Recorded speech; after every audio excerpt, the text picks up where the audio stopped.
Today's 4 Deep Sports Talk production is brought to you in part by Mediterranean Bar and Grill of Taunton. Visit them at medbarandgrill.com. By Soares Pumping. Simply the best at what they do. Visit them at soarespumping.com. And by Physical Therapy U. Visit them at ptuclinic.com.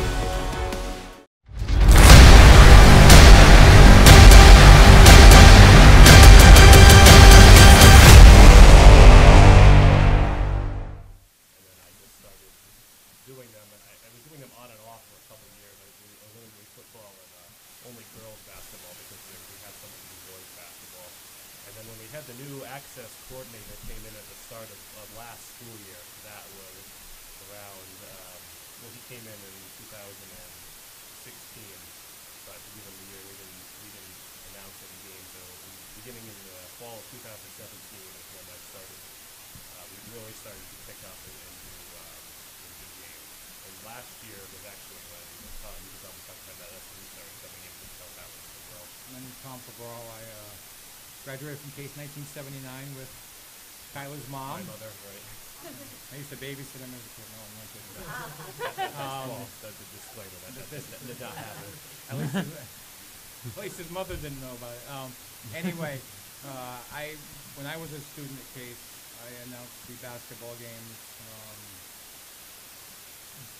during my time there. When I left and then on my way back from college, when I was home, I would help Coach Santos out with filming games and doing play-by-play. I ended up spending close to 25 years in the broadcasting business in Boston, working for the Patriots Network, Boston Red Sox Network, Bruins Radio Network, country stations, WHDH. I have a long resume. And I'm a Yankees fan, so it was lots of fun working for the Red Sox Network. But I moved back to Swansea last summer, or the summer of 2018, and Tyler's mom and I had a connection, and Tyler was in need of someone to help him out with football. At the time, Case was 7-0. We call it the Tom Cabral curse. When I stepped into the booth, Case has not won a game that I've been calling. When Tom Cabral was the color announcer for Case Sports, they went 0-4. And the games in which Tom did not announce, they were 7-0. I'm I got that going. Making up those statistics at all. So. Do you think it's a coincidence or not? I know it's a coincidence.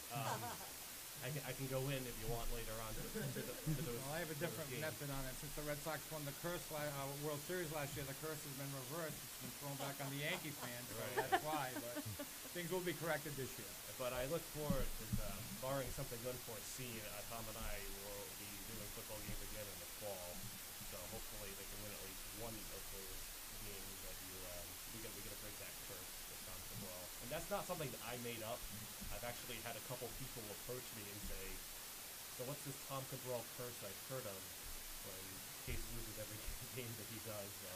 And I've had many emails and people remind me of it. But yeah, I've been in public with people and be like, don't do names to Tom Cabral anymore because they'll just lose.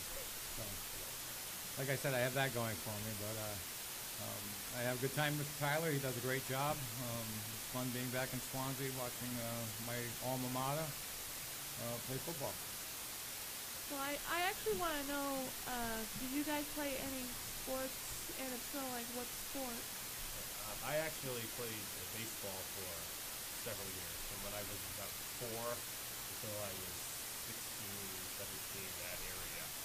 My father was a coach for several years, obviously in high school, he wasn't, but I did, baseball was the main sport that I played. I played football for one very disastrous year, my freshman year. I was not very good. I played on special teams. So my job was to pick the tee up after the kickoff and run it off the field, and that was about it. I think the entire year I played, I made one tackle, and I actually injured the kid. He had to get medical attention. I watched him pull himself toward the sideline, and the trainer came over and checked. That was the only tackle I made my freshman year when I played, and I played on kickoff. I also played basketball up until I was about 14.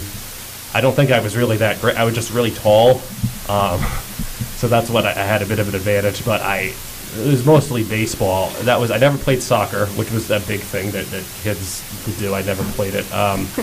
Baseball was mostly my sport.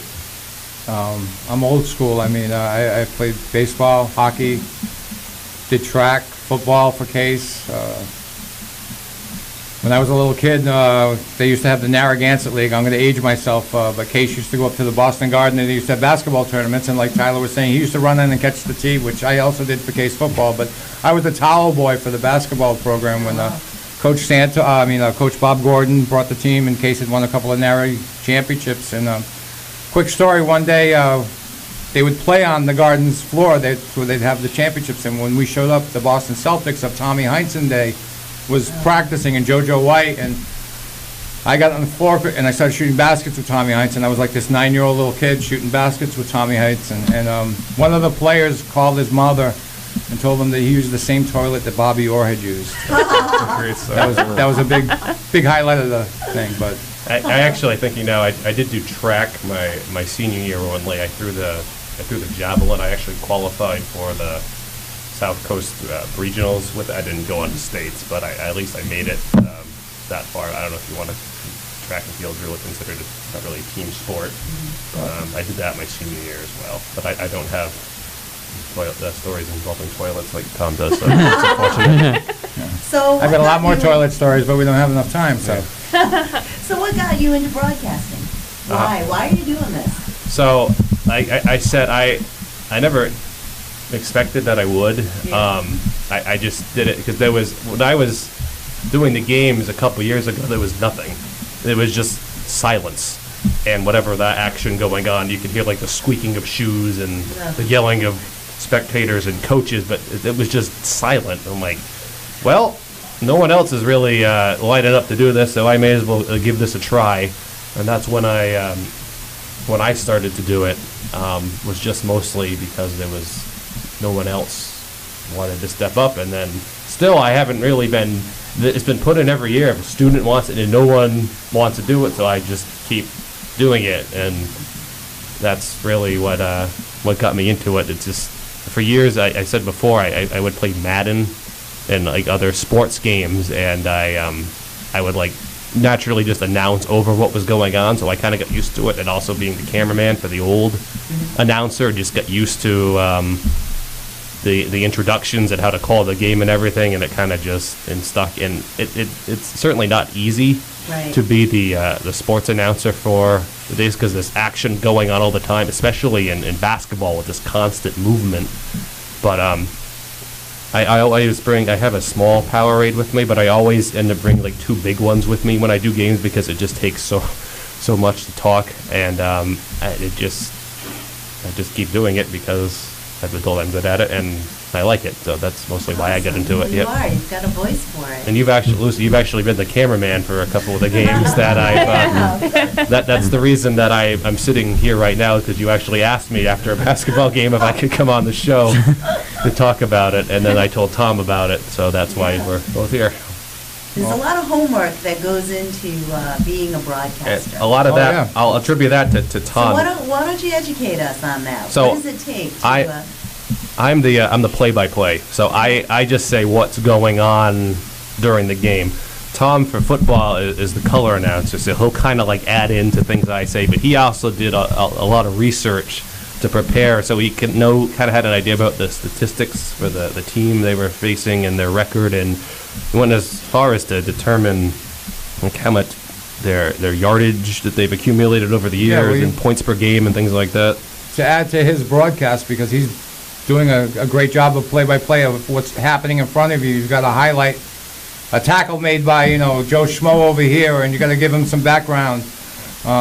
Like I said, I've been in the broadcast business 25 years. I've worked with many professionals and watched them do it, and 90% of the work that they do is off mic, off camera, in prep work, and a lot of people don't realize how much goes into it. That's right. My first job in radio, I remember someone saying, I had a 4-hour DJ shift, and they'd say, you work 4 hours a day, and it's like, 4 hours on air, but I get there 3 hours beforehand, pick out my music, get some background, do all this stuff, so it's like a 7-8 hour day, and it's like he said, it's physically not draining, but mentally it's draining to sit there and talk for 2.5, 3 hours, especially with his position, bang, bang, you're going to do it right what's happening in front of you. It drains your body and your mind. Because if we're not talking, there's nothing. There's nothing. Yeah. You can, which is fine sometimes, but you have to constantly. Well, it helps with the visual with having the camera, so you can, like, if, the refs are setting up and marking the ball, you can kind of pull back on that, but doing a radio broadcast is something totally different, And- because golden rule, and I was taught broadcasting 101, dead air is a no. You right. don't want 2 seconds of dead air, so. Would that be like the main reason that you guys wanted to be a sports broadcaster? I never thought I'd be doing sports broadcasting. It kind of just happened. Like, I didn't go to school for communications or anything like that. It just something I just started to do because of my years of playing and watching sports, and it was just something that it interests me. I've been watching sports games, and I'm like, wow, that's kind of cool. I wish I could get into doing that, and then I just kind of started to do that. I wanted to be a disc jockey. That's, when I got out of college, that's what I wanted to do, because that was, I worked luckily for a rock and roll station in Boston, WCOZ. I did an internship there and got the bug for it. And then when I realized I was a DJ working in a small market making minimum wage, it was like, that wasn't my dream, but yet I would see management staff walking around in suits and making big bucks. So that's where I spent most of my time, is in the background of the radio broadcast. I never set out. When I was a DJ, I did some baseball games in Oklahoma. That's where I was in the small market, and it was fun. But like Tyler said, the universe of broadcasters out there isn't infinite. There's 28 teams, 36 teams in each league. They have color, 2 guys on each one. Most of them, like Joe Castiglione. I worked with Joe in WPLM when he first became a Red Sox broadcaster. I was at WPLM on the flagship over there. And that's like early 80s. He doesn't lose his job. No. And I actually, last year, I actually got invited to Media Day for the Pawtucket Red Sox. I know someone who knew me as an announcer and wanted to bring me to the Media Day to talk to the announcers the Paw Sox have and possibly give me some insight. And the main thing that one of the radio announcers for the Paw Sox to summarize was basically never get into this field, because there's just absolutely no jobs. If you want to get into it, be prepared to live in the middle of nowhere for a while and barely make any money as the color announcer for the single-A baseball affiliate of the Rockies or something like that. So, I mean, it's possible to get into it. It's just such a difficult market to do that. That's where all these broadcasters started. Yeah. Friends who were on TV in Boston that started in, North Dakota and, Amarillo, Texas. You have to go to the small markets to, get the years under your belt, unless you're gifted with a voice. Those are far and few between, and, to be a sports broadcaster is something totally different, because you could go to the best schools in your life, but if you don't have the knack and the understanding of the sport, you'll never make it. All right, and we are going to take our first break right now. You're listening to 4 Deep Sports Talk at News Station 1320 AM WARA, and we'll be right back. The Attleboro Public Library.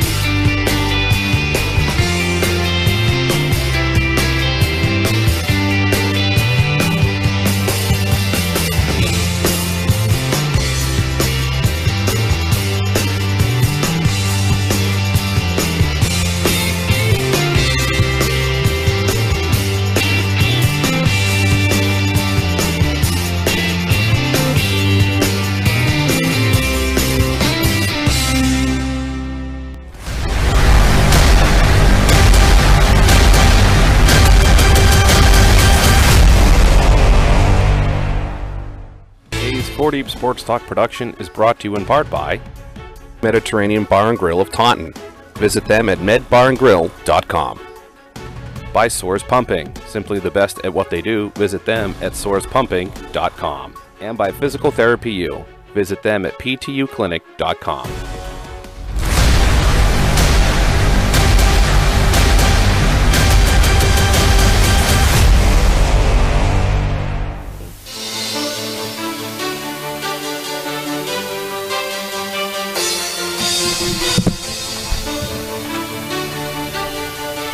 All right, good afternoon, everybody. This is me, Gene, from 4D Sports Talk with the 4D Sports Talk team.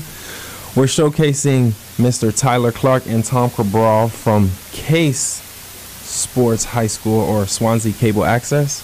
So I hear Swansea Cable Access. Right? Oh, yeah, it Yeah, is something like that. Swansea Cable Access, that's Swansea- correct, okay. yeah. Okay.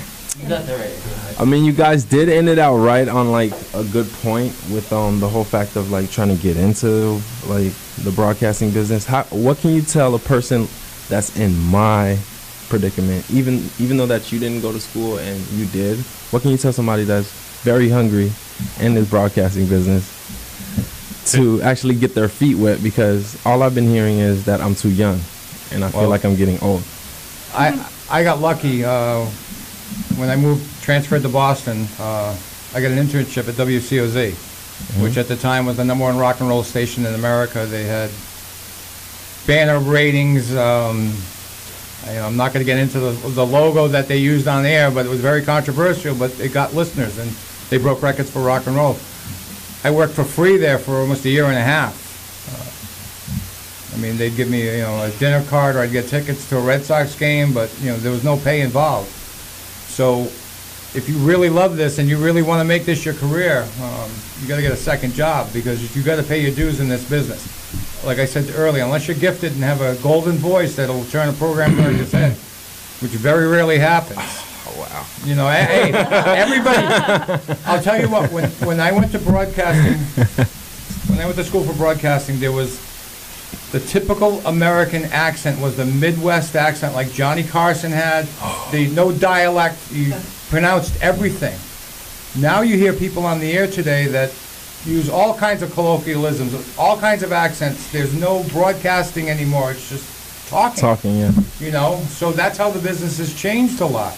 But I would never deter anybody from being in the business, because, I've met some incredible people. I've had some incredible opportunities, that it wouldn't have happened if it wasn't for my radio career.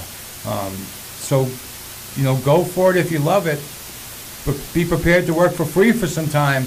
And if you want to be a talent, you need to move to like Minnesota or South Dakota or Colorado, small market radio or small market TV, because that's what, gets you in the door. When the tapes come in the PD's desk in like a Boston market, that thousands of them come in a year. Yeah, because I did notice that. It's not like I want to be a talent. It's kind of like I want to work behind the scenes, camera shy and stage fright. Well, that was my, like I said, I wanted to be a disc jockey, and I wasn't making any money, but I was watching people that I knew I was sharper than making big bucks. So it's not all the talent. I mean, there's a lot of back scenes and on-air, off-air work that, you can do and still be part of the business. It's a great business. I mean, it's not like the two of us are working for like the CBS or something. We're announcers for the Division 3 or 4 football team in southeastern Massachusetts. It's not like we're doing the games at Boston College or something like that. So it's just, you got to start small, obviously, which is where I don't know if Tom and I will ever like advance beyond this level. I mean, I'm fine with I have another job. It's not like I can make a career out of only doing this. So not at my age, I'm not. Yeah. Do you guys feel that starting small could help you like reach further into your careers in this? Course. Because I know definitely. I talked to someone recently that works at Nesson now. He said he started in the mailroom at a news station and ended up working his way all the way up to working at Nesson. Do you guys agree with starting something small, at least with a foot in the door? My first job at WCOZ was answering the free phone. So when people called in for requests, I had a log in front of me. I wrote down the song, the time, who they were listening to, and that's what I did. And then one day I was there on a weekend, and one of the promotional coordinators forgot something and needed something to be done, and I answered the phone. And she said, listen, if you do this for me, I'll make you my promotional assistant. And I'm like, Grace, tell me what you need done. Bing, bang, boom. I did it Monday morning. I was on payroll, because I was in the right position at the right time, but that was after spending a year and a half in that studio doing what disc jockeys did. I need coffee, I need water, get me this tape, answer the phone, you do whatever you have to do.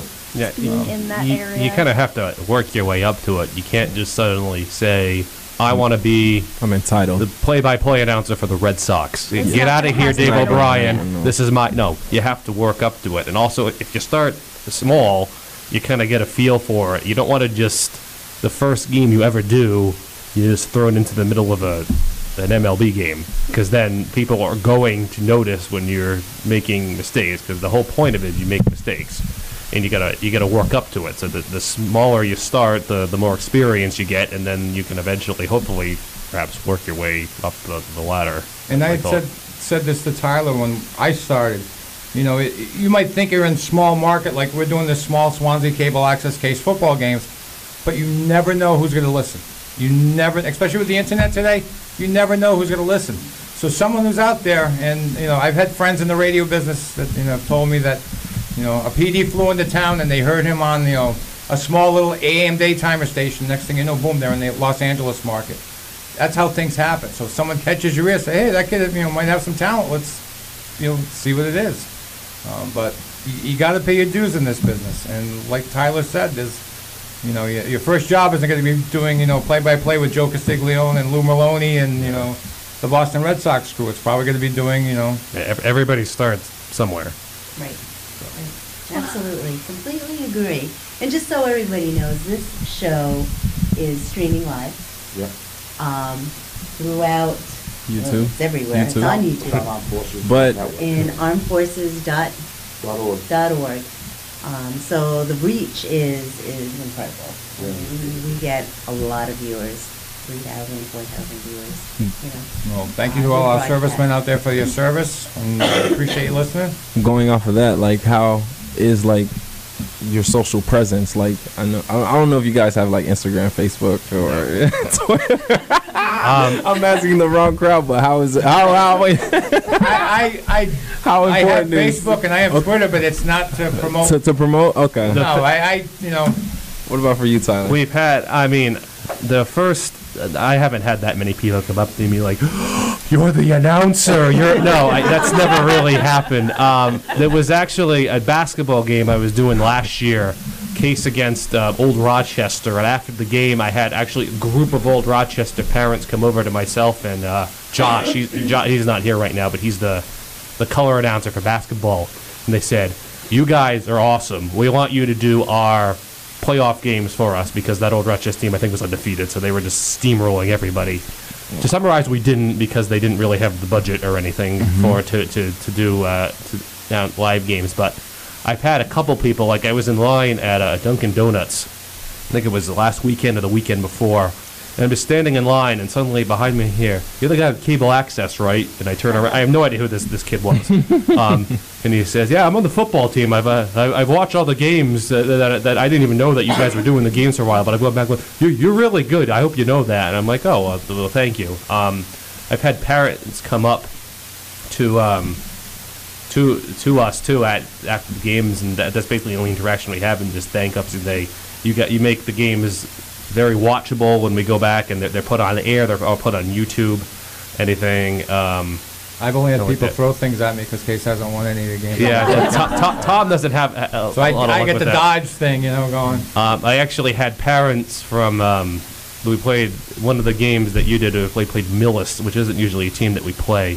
And I had a couple parents. I was walking back to my car, and they were asking me, "Is this going to be put on TV? We don't have this where we come from." And they're kind of thankful for reasons like that. But it's not like doing this makes you like an instant celebrity. It's just kind of it's something that you do, because I think a lot of people probably aren't even aware that this goes on for K Sports, including people in maybe people in the crowd can hear me because I'm very loud. And the Case football stadium has like an open. There's no glass. There's just basically you swing the door door open, and the whole crowd is underneath you. But I've had a couple people. There's a couple catchphrases that people in the crowd have been starting to use as well. Like one of the players, whenever he does anything good, like his whole family is there. I'll say his name, but I basically call it his fan club. And whenever I say the Joe Schmo fan club has erupted, and then they erupt the second time. So there's like you kind of develop a feel with them, but it doesn't really make you like a celebrity or anything. It's anything but. Well, you also get noticed when you mispronounce their children's names. We've had that. See, boy. it's not Pierre, it's Bebe. Okay. See, we know there was a game we actually did against. It was the Millis game. The Millis game. The lady came up in intermission. I have to tell you, you're pronouncing my son's name wrong. The Millis game, because what we do before, let me just kind of quickly explain, is that Tom and I, we receive a roster, and we know the Case players very well, so that's not, we know how to pronounce them and anything.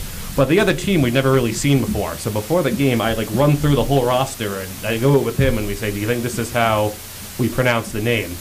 Apparently, that was, in the Millis game, two things happened. We had one player, we had literally their cameraman, a coach, and a parent all came up to myself and Tom and the guy who was doing the PA announcer and said, you're saying his name wrong. Yeah, correct. And a lot of times, too, the roster is somewhat incorrect. They'll have misnumbered players or players who are left off the roster completely. So we don't know who this kid is. We'll just, and then we've been told that. So. And in the Millis game, he's referring to the player who was supposed to be wearing 78 was written up as a good player. He had a lot of history. So I was talking about him. We're just discussing this player, and we're really not seeing him do anything. Yeah. And they're like, oh, that's not him.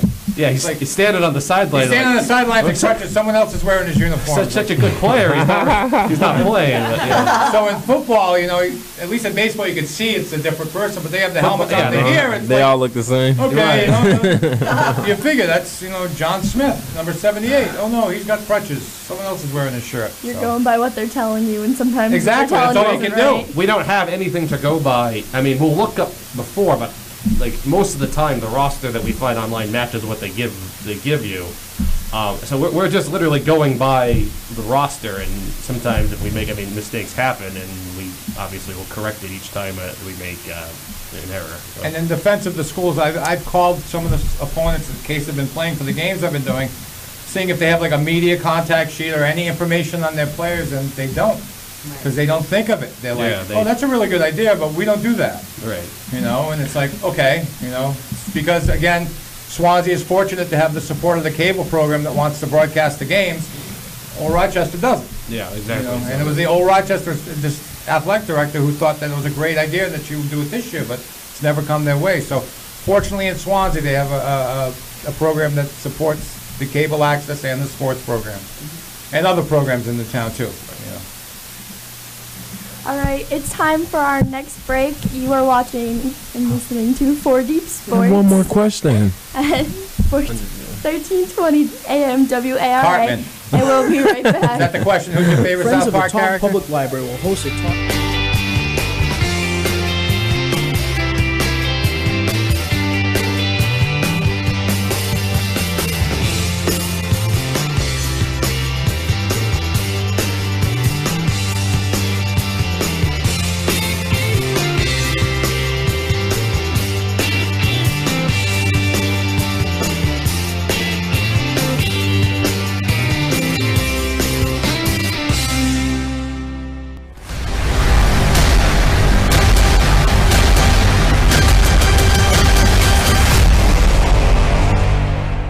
Today's 4 Deep Sports Talk production is brought to you in part by Mediterranean Bar and Grill of Taunton.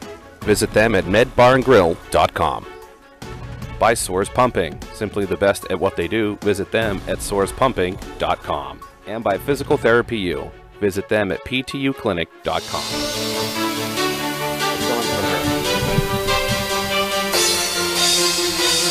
And welcome back to 4 Deep Sports Talk. We're here in station 1320 AM WARA, and I'm going to throw it over to the Sports Master Justin for the sports quiz. Thank you. Good afternoon, everyone. This is Justin Ferrer, the Sports Master. We have a lot of scores from this Friday. Myself, Casey, and Gene will be helping out with the scores. All right, we'll start in boys baseball. Upon quit 9, Diane Rehoboth 2, Bourne 11, Fairhaven 4, Bridgewater Raynham 8, Bavilica 2, Brockton 6, Waiting Out 2, Durfee 8, Dartmouth 1, Taunton 6, New Bedford 5, Southeastern 14, Bristol 6, Middleborough 6, Chloe Cassidy 2, Mansfield 3, Braintree 1, Old Colony 9, Caltech 1, Fairhaven 7, Case 2, Situate 4, Cohasset 3. Now here's Casey with the girls softball. Thank you, Justin. This is Kathleen Thomas, aka KC, and here are the scores in girls softball.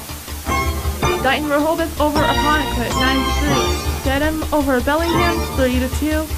Bridgewater Raynham over Barnstable 13-0. Duxbury over Pembroke 2-0. Falmouth over Marshfield 2-1. Taunton over New Bedford 15-0 in 5 innings. Southeastern over Bristol Plymouth 6-2. Coyle Cassidy over Middleborough 8-7. Holbrook over Westport 10-2. Stoughton over Milton 13-0 in 5 innings. Norton over Medway 3-2. And last but not least, Walpole over Oliver Ames 10-2. Now here's Gene with the rest of the scores. All right, hi everyone. This is Gene. Let me just finish up with the scores from Friday. Let's start with boys lacrosse. Bridgewater Raynham over Mansfield 15-8. Bristol Plymouth 12-9 over Southeastern. Medfield 19-3 over Holston. Moving on to Norwood. Norwood took it over Ashland with double overtime, 11-10. Plymouth South took it over Dartmouth, 11-9. I don't want to say Sandwich, but I'm pretty sure it's not. It's called Sandwich. Yeah. Sandwich over Barnstable, 6-5. Just call them bologna and cheese. I didn't want to say. Okay, we have Whitman Hanson 8-7 over Rockland, overtime. Now moving on to girls lacrosse, Apponequet 15-11 over Bourne. We have Arlington Catholic 18-1 over Cardinal Spellman. And now in boys tennis, we have Apponequet 4-1 over Dighton Rehoboth. Okay, Dighton Rehoboth. All right, we have Middleborough 5-0 over Coyle Cassidy. We have Natset 4-0 over Dennis Yarmouth. Now to girls tennis, we have Bourne 3-2 over Fairhaven. Holston 5-0 over Norwood. Wareham 5-0 over Pace. Oh, yikes. We have Pace in here, so I'm so sorry, guys. We have the bologna and cheese score again. we have Nasset 4-1 over Dennis Yarmouth. And finally, in volleyball, this has to be girls volleyball. Finally, in girls volleyball, we have North Quincy 3-0 over Brockton, and Latin Academy 3-0 over Quincy. And we have to give a big shout out to Glenn Ferreira. Happy birthday to Glenn Ferrara. This is our birthday gift to you, the 4D Sports Talk crew. And back to you guys. More questions if you got. I'm a big fan of the NFL primetime music that was going on in the background. Really? Yeah, I like that idea. Too. That's my favorite show. Chris Berman, Tom Jackson. Yeah, we do it better though. We do it with kids. You do it with, yeah. The 4 Deep way. I know. I'm actually a Grateful Dead fan, but that's Yeah. No, we take requests at the end. We have to sign up, so we're going to get off. All right, that's all right. Do a little bird song here. All right, so one of the great things about this show is we have the privilege of getting people that work a lot with these schools. We've had BR, Brockton, all the other commentators on that focus on their area. So why don't you do us a favor and educate us, and we work with the football because you guys did football. If we can touch on basketball, we can. Just how the season ended and maybe some players that, what you think might happen next year, that type of analogy. Okay, so. Oh, and so, in a couple of weeks, we're going to have Chris Costa. Brendan Costa. Brendan and his brother's Chris, too. Yes. Okay. So Case had a very good season this past year. They went 7-4. As I said, they were undefeated in the games that Tom was not the announcer for. So it was very good. Yikes. Very good season. I know. I am. And they want me back next year. The first game that Tom did was actually the South Coast Championship. They played Old Rochester, and it was a phenomenal game. They were losing 33-27 at the very end. They scored a touchdown to tie it, and they botched the extra point attempt. And that kind of took all the momentum from them, and then Old Rochester actually returned the kickoff back. The ensuing kickoff won 39-33. They made the postseason anyway. They were a 3 seed, and they played Nantucket High School. who was a 6 seed, which was probably the best 6 seed I've ever seen. That was a very underseeded Nantucket was team. very impressive. Very, that night. very awesome team, and they had 2 players that ran all over everything. But so Case ended up the year 7-4, but that includes the Thanksgiving Day game they play every year against Somerset Berkeley, which doesn't really count towards anything in the standings other than pride. So if you remove that game, they were 7-3, which is a very productive year, and they have a lot of players coming back. Their starting quarterback was only a junior. One of their running backs was only a junior, so they have a lot of players that are going to be coming back. So I would imagine they're going to be a pretty competitive team again in terms of football. And ever since the new coach, I think he's been there since 2011 or 12. They've been pretty competitive every year, because there's several years in the past where they just weren't. And now the games are competitive. Lots of people show up for it. The student section is always buzzing. They usually have the marching band there, so it's a pretty good field to do the games. I would expect good things out of the football team again for this upcoming season. Well, I get a kick out of it because when I played for Case in 1978, it was the first time Case ever had, I think I told you this, nighttime games. They rented lights and brought them into the field and put them up, and it was like the whole town showed up because, wow, we got football lights on the field. You know, and the first game I did with Tyler was a night game, and it's like I go to Case and there's permanent lights there, and it's like, wow, this is really interesting. I remember this was a big deal. Now it's every night's a night game. They've got a good future. They got a good program. A lot of dedicated people in the town. You know, if they could get the guy out of the booth that keeps jinxing them, maybe they'd win some more games. I think they can, if they do without the color announcer they'd probably be a little bit better off. But we'll see what happens this year. Yeah, we'll see. We should be back. Invite us back next year to see how we made out, right? Now, how they doing positional-wise? How many seniors did they lose this year?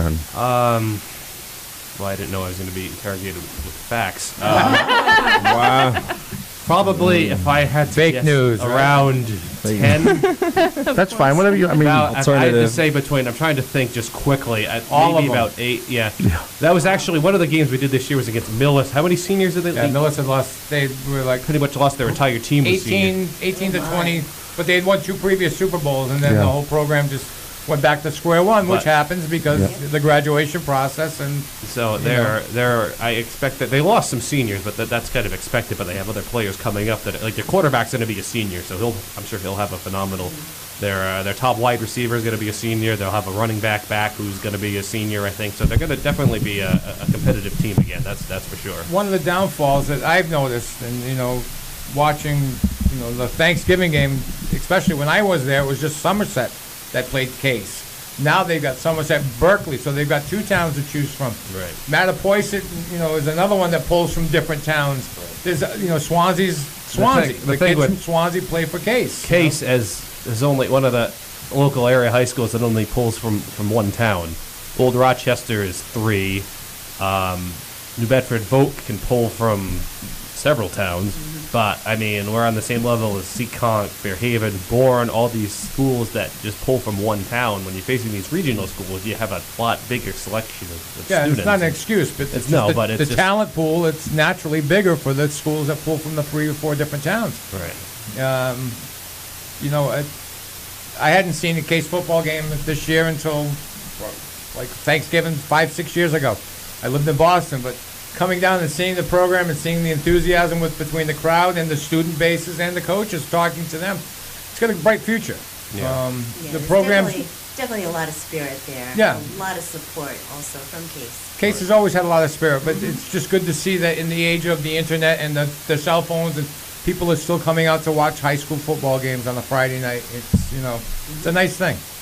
So we've talked a lot about the teams themselves and all that stuff. What about you guys? Can you give maybe a play-by-play almost of your day in the booth, like what you guys talk about, how you go about broadcasting the games, and what you guys do throughout the game? All right. Well, I'll start with football. When I come on, like I said, I think of the roster, and what I usually do is I'll run through the whole. I'll try to say as many names as I can just to get a feel. And each player has a number. When the roster is in numerical order, it makes my life about 100 times easier, because if some schools have put it in alphabetical order, which is a nightmare for announcers because we're looking for numbers. So trying to scan like that, and basically you say what's going on. Like if you were to just say shotgun, say it's 3rd and 6 from the 28-yard line, and say shotgun formation. Silva takes a step, rolling right, looking across the middle, throws just over the head of Dyer, passes incomplete. And then I'd say something like, "He was interfered with. That's pass interference." Tom will complain about something like that. But basically, you just have to say what's going on, and you just make the game flow.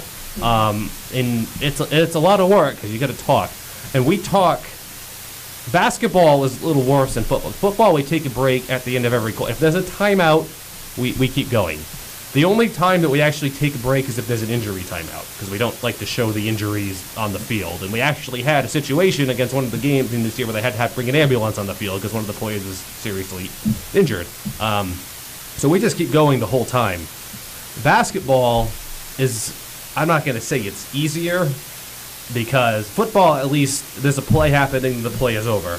Basketball is constant, boom, boom, boom, boom, boom, back and forth the whole time.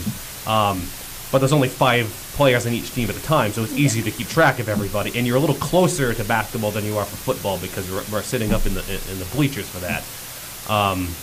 So you just kind of have to, same thing with basketball, you just say what's going on. Has the ball at the top of the key, pass the corner, dribble again, now passes back to the top. Pass that underneath, puts up the shot, it's good. And then I like to say how many points the player has at that point in time, so it's easier for the audience to keep track. And I like to say the score as well, because what we do at Cable Access is we have a running tally of the game going on. The coordinator does a phenomenal job. Adam is the coordinator. He does a phenomenal job, and it's a lot of work for him to go. Lucy knows this too. Yeah. So he has to go and edit all the games, so it's a lot of work, and it helps him out too when I say like what the score is at all times, and we can keep it going. But basically, the most terrifying thing is knowing that if you're not talking, there's no, which is fine in intervals. You don't have to have someone talking the entire time, but that's why it's great having the color announcer there, because I've done games completely by myself, and it is a ton of work, because if I'm not saying something, there is nothing going on except whatever's going on in the game. But it's basically just saying what's going on in the game and pretty much talking the whole time. And you're going to make mistakes. Inevitably, it's going to happen, but you just kind of ignore it and you just keep on going. And just say what's going on. And it sounds easy. It's really not. It's kind of a learning thing. You have to.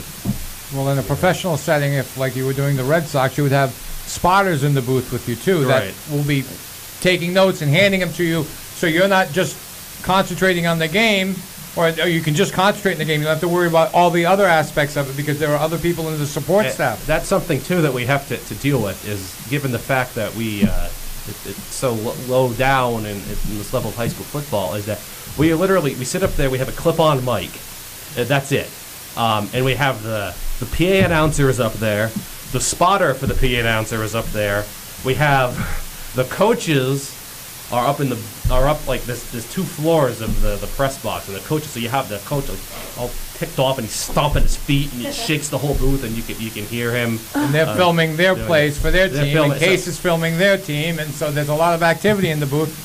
So there's a lot of stuff going on. You really have to, because we don't have headphones really. We've had headphones a couple times, but we had to focus on what's going on, and to be able to focus is a difficult thing to do as well. Can it be hard to concentrate? It absolutely can be hard to concentrate, especially when we've been doing up there with the radio guys, because they never stop. And they have the headphones on, so they can't hear what's going on. So. Well, Thanksgiving game this year was, if you remember, Thanksgiving was a frigid morning. Yeah. Oh, I remember that. It was okay. Now I'm all excited because the Somerset booth is heated. Right? We didn't know that till we got there. We got a heated booth. All right, we're in because our previous game. It was a rainy, windy night. We couldn't see out the windows, so I took out the windows in the booth so Tyler and I could see.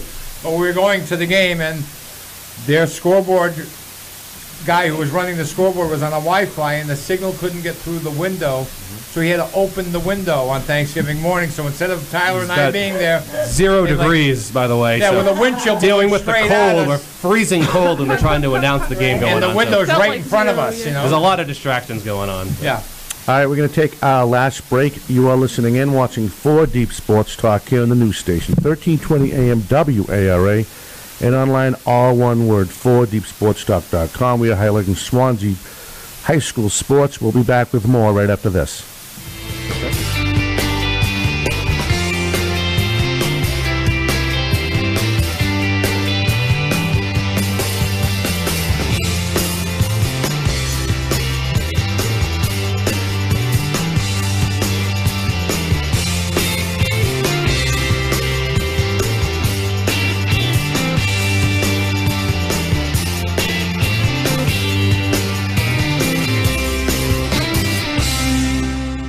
Today's 4 Deep Sports Talk production is brought to you in part by Mediterranean Bar and Grill of Taunton. Visit them at medbarandgrill.com.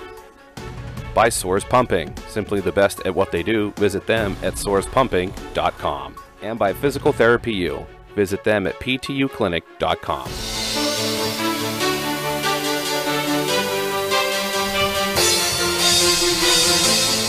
Hey you guys, welcome back to 4 Deep Sports Talk here at the news station, 1320 AM WARA. We are highlighting Tyler Clark and Tom Cabral from Case High School and Swansea Cable Access. I want to ask you guys, how long have you been covering sports for Swansea? Okay, I started as the cameraman about 2008. That was my senior year. I graduated in 09, so it was the fall of 2008. So I was the cameraman for several years, so I was in with Swansea Cable Access. I'm going to guess it was probably about 2013 I started actually announcing the games. I started only doing football and primarily only girls basketball, and I did that for a couple years. They transitioned to a different coordinator, so it was a year off, and then I've been working under this one for the 2 years. So I would say I've been doing them on and off for about about 5 years or so. I started, like I said, when I was in high school, I used to do some basketball games and other announcing, like 79, 80, 81 during my college years. So I took a 35-year hiatus and worked in the professional world, and came back last summer and 0-4 on my calls. Yeah, so we got to change that, like I said. I also want to ask you, who are your favorite pro athletes? It could be any sport. Favorite pro athlete? Yeah. Okay. Not a Jacksonville Jaguar. No. Well, I was a big fan of Bortles for a couple of years there, and Okay. the fact that we almost made it to the Super Bowl with him, that loss still bothers me tremendously. That's favorite pro athlete, boy. I'm not expecting a question like that. Well, I'll bring you back to I mean, I'm aged. I'm 57. Reggie Jackson was my guy. Reggie was the man. You know, luckily when I was in high school at Case, the Yankees won the World Series both with the junior and senior year, 78, 79. I would say if I had to pick, I would probably say Benintendi from the Red Sox. I'm a big fan of him. Favorite. And Jalen Ramsey, my boy Ramsey for the Jaguars. I know he's a pain and he talks a lot of trash. And I can see the look you're giving me right now about that. I love the Jaguars. My modern day player Ramsey would be Derek Jeter. Derek Jeter? Yeah, that's what my granddaughter's first words were, was Derek Jeter. Not A-Rod. Alex Rodriguez is a nice guy. A-Royd? A-Royd? A-Royd and J-Lo. Let's just not talk about that. So that Can I kiss a mirror? Is there a mirror on here?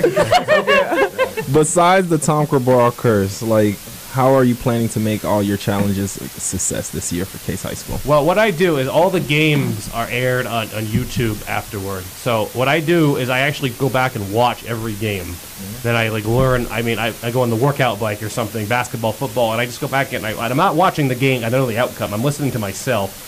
Or I make mistakes if I'm saying something too often to try to cut back on it. Like, I have a tendency of saying, let's see what they do here. It's like, well, of course, let's see what they do here. We're watching the game. It's just a habit I have to fill space. So what I do is just to try to cut down on repeating the same thing and go back and watch and learn and go from there. I'm supplying myself with lots of garlic and crucifixes. And that is all for today's show. You're listening to 4 Deep Sports Talk here at 1320 AM WARA, and we will be back next week with more sports information. Thank you. Thanks for having us.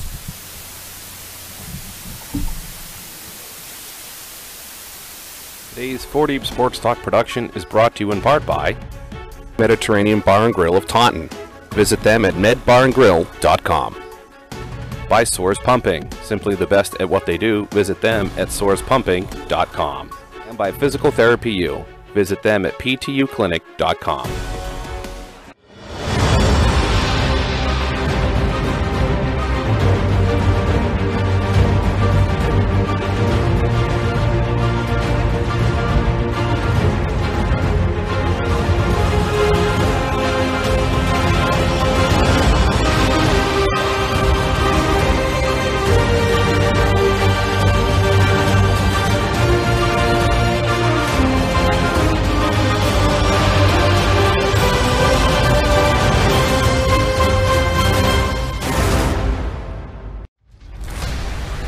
This has been a presentation of 4 Deep Sports Talk, where high school and youth athletics come first.